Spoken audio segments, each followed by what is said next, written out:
Once you start looking into buying a home, you end up figuring out it's not that complicated. You need a good credit, you want to have good solid job history, your debt to income ratio needs to make sense for you to qualify for a home, you need your down payment, etc., etc. Well, there's been this one thing this past decade that has been used to lure you, to capture your attention. But in essence, what it's really done is it's given people a shortcut to home ownership. You don't need all these things. If you use this, you can get straight to it. And what am I talking about? It's called first-time homebuyer programs, or sometimes called down payment assistance, maybe even a down payment assistance grant.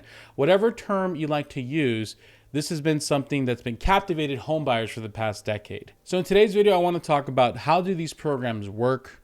Are they worth your time and energy? Should you be using them? What are the effects and what will continue to be the effects of first-time homebuyer programs or down payment assistance programs? So in true real estate Chad fashion, I want to start off with a great statement.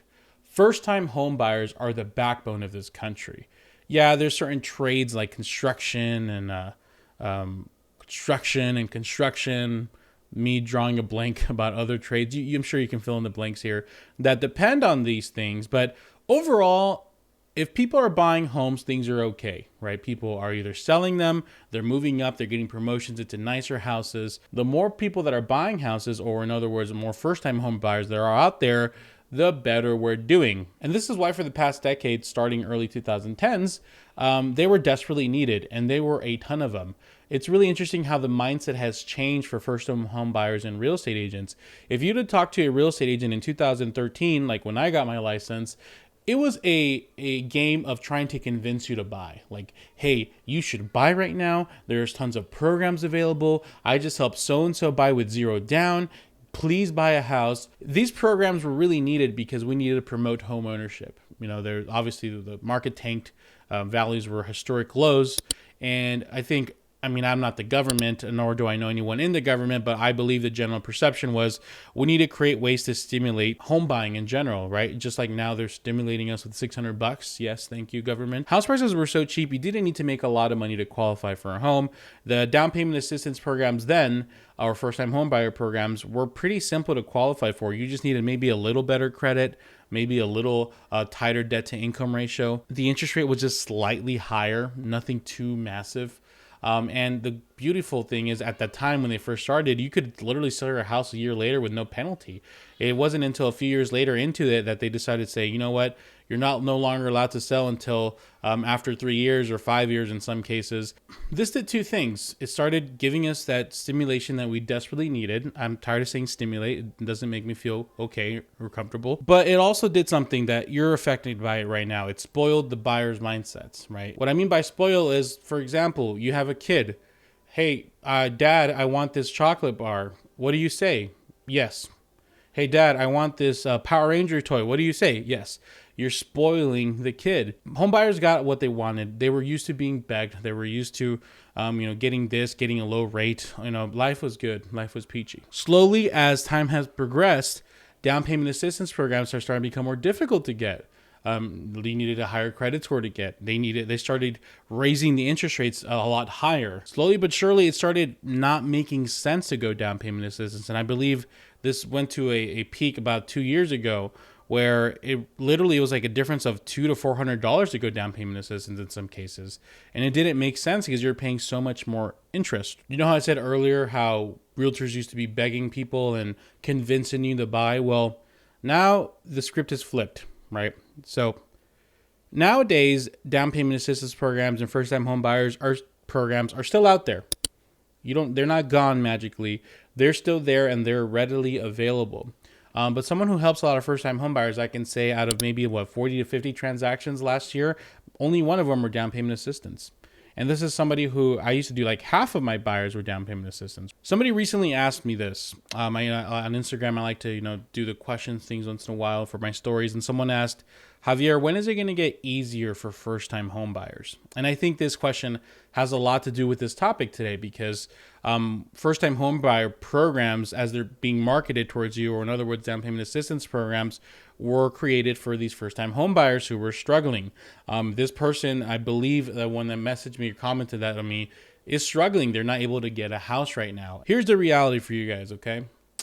The question shouldn't be, when is it going to get easier for first-time home buyers, or why is it so hard for first-time home buyers? Because you're grouping first-time home buyers in this category that, we'll call them a name right now, but you're grouping all these people into this category. The truth is, there's a lot of first-time home buyers, which in essence means it's the first time they're buying a house, who are not having that hard of a problem buying a house right now. Why is this? They're prepared. They have a down payment. They have extra funds to bribe the seller with, on top of the appraised value. They have assets. They have a good credit score. All in all, they have prepared for this opportunity. So the question isn't, when is it going to be easier for first-time home buyers to buy again? You're asking me, when is it going to get easier for unprepared buyers to buy?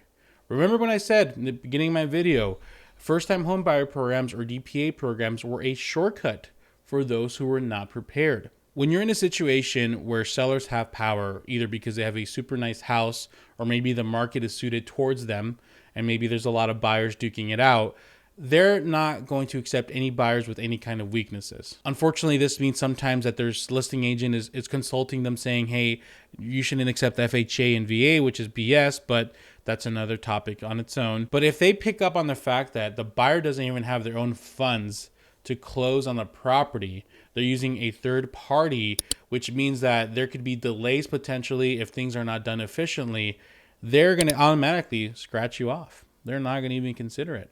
And a good listing agent will find out. Whenever I am on the seller side and I have a buyer, I will call the lender and I'll say, hey, where's going on? Where's the assets coming from? Now, of course, they can't show me anything and they could be lying to me, but I believe they have to most of the time disclose if there's a down payment assistance program involved or not. So this is why realtors and lenders aren't begging you to buy anymore. And guess what, folks? I hate to break it to you, but the way you perceive homeownership has changed. The last 10 years are not normal. It is not normal for realtors and lenders to be begging you to buy. It is not normal to receive shortcuts and receive handouts to get to where you need to. It hurts. And yes, I already hear the comments, Javier, you're being hypocritical. You are one of those people that took a down payment assistance program to buy your first house. 100%. You're right. That was then. That was then. We are there. We are here now. These next years, or whatever phase of our life we're in right now, should be used to strengthen you as a person. Maybe not as a person that's like more inspirational, but strengthen you as a home buyer, right? I told you those 3 things in the beginning of the video, right? Credit, job history, 4 things, sorry. Your ratio, your debts, and then the 4th one was like your down payment, I believe it was. If you're in a position to buy right now, and you need one of these 4 things to be made up for by a program or by a seller, don't buy. Don't buy. Like, you don't have money for a down payment, don't buy. You're going to get a down payment assistance program. You're going to close. Your realtor and lender are going to get paid. Great. You don't have any savings down no more, though. What are you going to do, bro? What are you going to do? You're going to put yourself in a bad spot. You're going to contribute to some kind of adjustment because you will be a foreclosure. What you need to do is, instead of taking a shortcut and getting a program, you need to strengthen yourself, right? You need more income for debt to income ratio. Get a part-time job. You need 2 years of a part-time job. Use that as extra income. Not being able to be done? Okay. Work on paying off your debt slowly. Okay. What else you need to do? Save